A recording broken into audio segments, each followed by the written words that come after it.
La population du Grand Libreville a vécu une ambiance particulière du 5 au 7 juillet 2024 derrière le Sénat pour honorer plus de 1000 articles made in Gabon exposés à l'événement Foire Expo de la transition initié par Salem Perkins Mincha, ambassadeur culturel et promoteur de Mialo Cosmétique Gabon.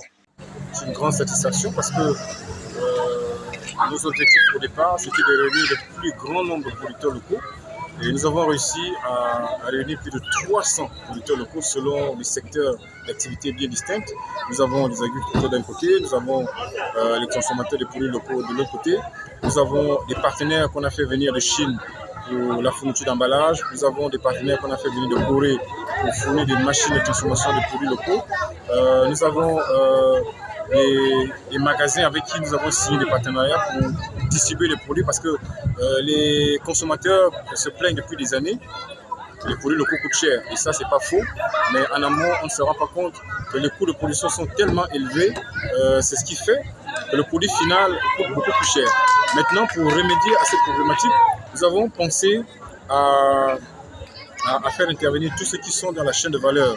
On a les coopératives qui vont fournir la matière première, on a les transformateurs qui vont acheminer la matière première jusqu'à Libreville, on a des fournisseurs de machines qui vont aider à écraser, à mouler tout ce que nos producteurs font. Ensuite, on a fait intervenir des banques qui vont financer les petits producteurs locaux pour qu'ils puissent produire en grande quantité. Et de l'autre côté, nous n'avons pas un réseau de distribution. Nous avons donc signé des partenariats avec des alimentations générales, des restaurants, des pharmacies bien sûr, pour les produits cosmétiques. Et je pense que d'ici quelques mois, voire quelques semaines, nous allons lancer la grande production et les produits locaux seront désormais accessibles. Le partenariat avec l'Indonésie est déjà acté. Il y a une délégation du label Made in Gabon avec le ministère de l'Industrie et l'ANPI. Nous allons nous rendre en Indonésie justement pour signer, paraffer ce partenariat. Et derrière le partenariat, nos producteurs locaux vont bénéficier des formations, notamment en Indonésie, au Gabon. De l'autre côté aussi, ils viennent ici avec beaucoup d'investisseurs qui vont nous aider à développer le secteur agricole et le secteur de la transformation. Je peux dire les membres du gouvernement qui devraient être présents, non seulement à la cérémonie d'ouverture, à la cérémonie de clôture. On remarque beaucoup ont aussi des emplois du temps très chargés. Je pense que depuis jeudi dernier, il y avait la semaine scientifique d'entrepreneuriat au lycée Berthe-Jean. Beaucoup étaient occupés là-bas. De l'autre côté, on a la journée internationale des coopératives et bien d'autres agendas. Mais néanmoins,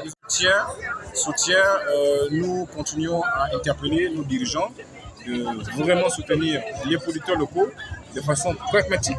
Nous n'avons pas forcément besoin de moyens financiers, d'argent, mais nous avons besoin de leur présence pour rehausser nos cérémonies. Ça permet aussi de mettre en valeur les producteurs locaux et aussi attirer leur attention. Une autre façon de soutenir ce que nous faisons, c'est de consommer les produits lors des événements qui sont organisés dans les administrations, dans les écoles. On a des cantines, par exemple. Pourquoi ne pas commander les produits locaux dans ces écoles? Ce serait une façon vraiment de nous soutenir.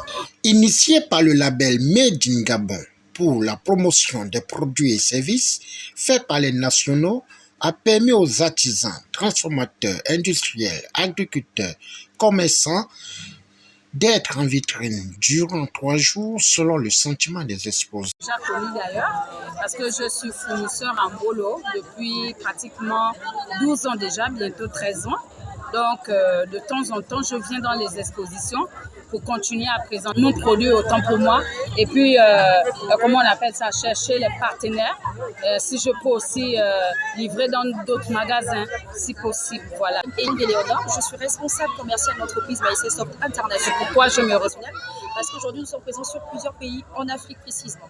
Alors, nous avons décidé de prendre part effectivement à cette foire. Je viens effectivement là, de la France, spécialement pour cette foire-là, pour venir présenter ici notre projet. Créons des logiciels, plus particulièrement les logiciels de gestion d'entreprise pour les Gabonais. Ces logiciels ont été pensés pour les Gabonais, pour les petites et moyennes entreprises. Et aussi, nous faisons des logiciels ou encore nous éditons des logiciels pour des grandes entreprises en fonction de leurs demandes.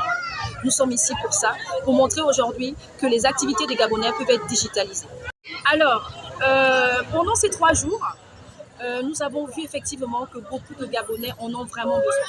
Ils sont vraiment demandeurs de ces logiciels-là pour permettre ici de mieux gérer leur activité, mieux gérer leurs dépenses, mieux gérer leur gestion de stock. Et nous avons vu effectivement que beaucoup d'entreprises étaient très intéressées. Aujourd'hui, nous avons beaucoup de rendez-vous. Voilà, où nous allons présenter effectivement ces logiciels auprès de plusieurs entreprises pour leurs salariés. Et donc, du coup, nous sommes très contents de cet événement. Aujourd'hui, nous avons besoin effectivement de financement, effectivement, pour s'étendre, effectivement, et puis mettre en place plusieurs logiciels, voilà, pour le besoin de tout un chacun ici, pour les entrepreneurs au niveau du Gabon. Nous notons que cette foire d'exposition de la transition avait pour mission de mettre en exergue la vision du numéro 1 du CTRI, le général de brigade Brice Clotaire Oligui-Nguema.